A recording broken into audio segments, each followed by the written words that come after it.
I am Jason, and I am at Bee Tree Park, which is located in South St. Louis County. I'm actually just 1 mile from both Illinois, the Mississippi River, and the Jefferson County borderline. So yes, it is definitely in the farther south of the region, but it is a hidden gem. And Bee Tree Park was once an estate for Eugene Sims, who once owned Southwestern Bell Telephone Company. Behind me is his old mansion, which is in the process of being restored.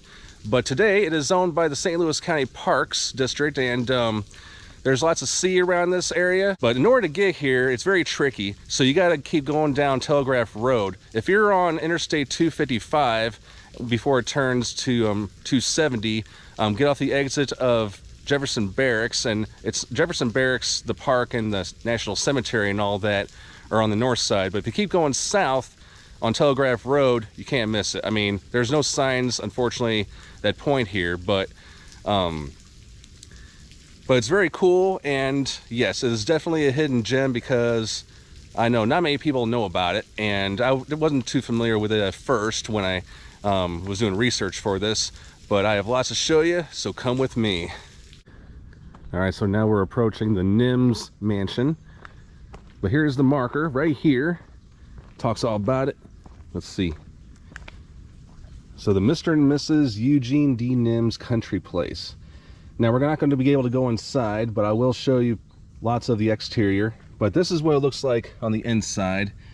I saw a video of it on YouTube recently, and I mean, mostly looks empty as of 5 years ago. But here's the history. Bee Tree County Park was originally the estate of Eugene and Lottawanna Nims. Eugene was the founder of Southwestern Bell Telephone Company. They had this mansion built in 1929 by famed architecture firm Maritz & Young and used it as a weekend retreat. In addition, they maintained the property as an active farm, growing fruits and vegetables and raising livestock.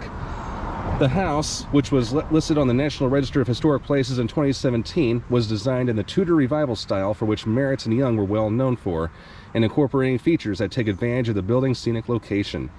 As for the name Bee Tree, or Bee Tree Park, this was given to the estate by the Nims. Its origin was explained in a 1936 article in the St. Louis Post-Dispatch, saying, "On the bluffs overlooking the Mississippi River, just above its confluence with the Merrimack, stands Bee Tree Farm, the country place of the Nims. Their nephew, Thomas Ratcliffe, named it when it was first built because of the bees he saw swarming about the grove of white oaks."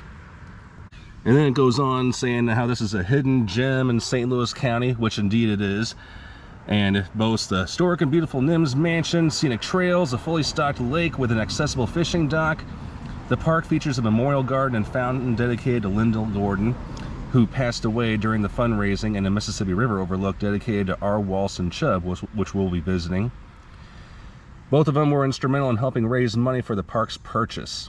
Now currently the Nims Mansion sits vacant, but as the renderings from Fox Architects demonstrate, there is a magnificent potential for the house as a bed and breakfast, restaurant, wedding venue, or something else entirely.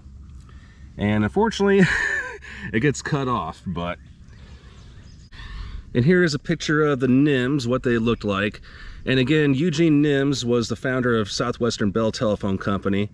Now as a kid, I remember seeing TV commercials for Southwestern Bell and the classic logo. But now, today, is in 2022, it is a subsidiary of AT&T. This is his wife, Lottawanna. She was the center of many of the social scenes, and you know, she influenced style as what other wealthy wife or somebody who married into wealth would do. So she passed away in 1966. He passed away in the 1950s. But a year and a half after she passed, the St. Louis County Parks Department purchased this whole park. So we're going to go ahead and get closer to the mansion and check it all out. Here's a nice sitting area. Then I'll go ahead and just make myself at home. Okay, that was fun. But again, nobody is allowed to go in here except, I mean, I don't know if they do private tours by appointment, but I have my doubts about that. But anybody who works for the St. Louis County Parks Department, I mean, they have access, but I doubt they want to go in here as much, but I mean, it's so beautiful and everything. But yeah, like the marker said, it definitely has a lot of potential on becoming, you know, like a wedding venue or a reception or whatever, or a place to host your high school reunions. Okay, I'm not going to go any farther than that. And here's another door right here I just found. Got a nice balcony. I'm just going to go to the side of the building. They do let the public check this place out, you know, admire the architecture and everything, so that's exactly what I'm going to do. And now here is, I guess, a patio on the side. Like, I don't know which rooms are what. I mean, maybe I'll just put my camera here and let you guys judge for yourselves. I see a lot of chairs in there and a broom. Now, this definitely should be all cleaned up. And, oh yeah, we can also go down there too. Well, I'm going to be on my way pretty soon, but before I do that, I'm just going to go ahead and check out this fountain.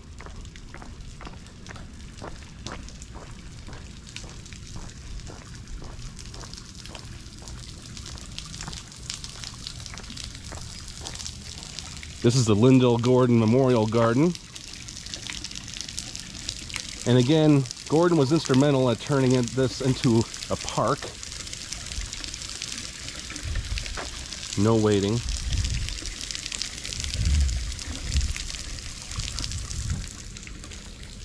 And a sitting area.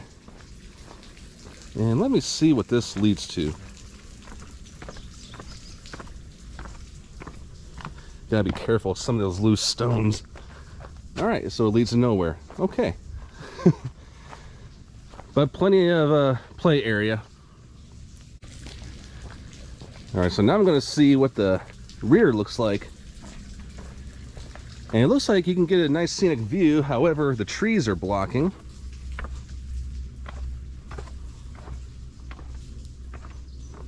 And this again leads to nowhere.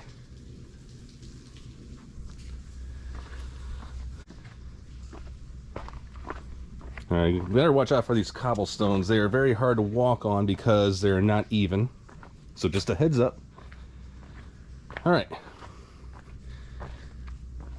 So this also provides a scenic overlook, well, supposedly, but obviously we can't really see much of the river, which that's the Mississippi, by the way.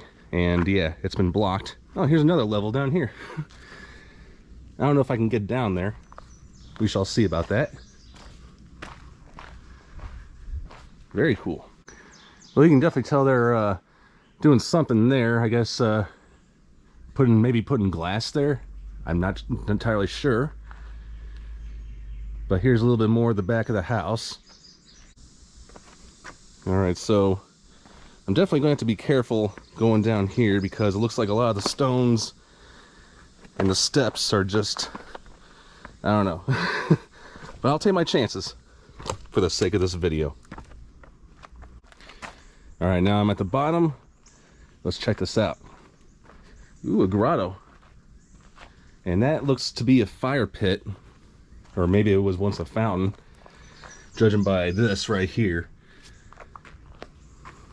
Very nice. I imagine this was a chill spot for a lot of their guests. But unfortunately, I hate to be judgmental, but yes, this has not really been kept up really well by the Parks Department. I don't think this is high on their priority list, but if they ever do restore this, I'll definitely expect a lot of that to be gone, meaning the high grass and weeds and everything. And we can actually see the Mississippi from here. All right. So now I'm going to go ahead and take you to other parts of the park. So there's at least 2 or 3 notable shelters here named after special people here, and this one is the Emmett L. Frisbee shelter. It is named after, not after the toy Frisbee, but it's after Emmett Lyle Frisbee, who was a longtime worker for the St. Louis County Parks Department. He lived from 1921 to 2012. He served in the U.S. Army in World War II. He took part in D-Day and in the Battle of the Bulge. Wow. But he was also one of the first employees of the Parks Department in 1951. And he worked his way up from public maintenance equipment operator all the way to park keeper in 1960. And then in 1965, he was the park's regional supervisor. Frisbee and his family resided in Jefferson Barracks Park from 1951 and 1972, and then moved to Suisun Park. He retired in 1979. So, yes, this shelter is named in his honor. So, again, I'm not going to show you all the shelters because as I was driving by, scouring the area, there are kids and a lot of family events going on today as I'm doing this video, so it's very unfortunate, but there's nobody here, obviously, so I might as well just go ahead and show you this one. All right, now we're going to go up that way to the Chub Overlook. So now we're going to work our way towards the Chub Overlook, and this is the Crow's Roost Trail. And that's another trail right there, Paw Paw Trail, which is about half a mile. So now we are approaching the Chub Overlook shelter. And if you want to reserve this, call 314-615-4FUN or go to that website. So let's see, this looks like a marker right here before we go up on there. R. Walston Chub Pavilion.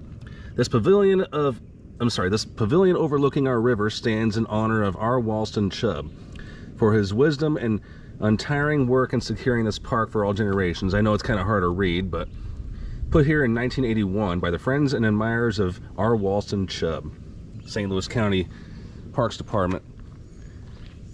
So, I mean, it looks pretty nice, although somebody, of course, put some graffiti on here, some hornet's nests, and but not much vandalism. That's where I'm getting at. That's good, because I'm glad the hoodlums can stay out. And what we're seeing here is the Mississippi River and Illinois on the other side. I mean, yeah, it's a nice view. Of course, this part is not shaded, but that part is, and you can't really see very much from there. But and kind of like that one place, the Belle Reve Park, which I went to last year, I did a video on.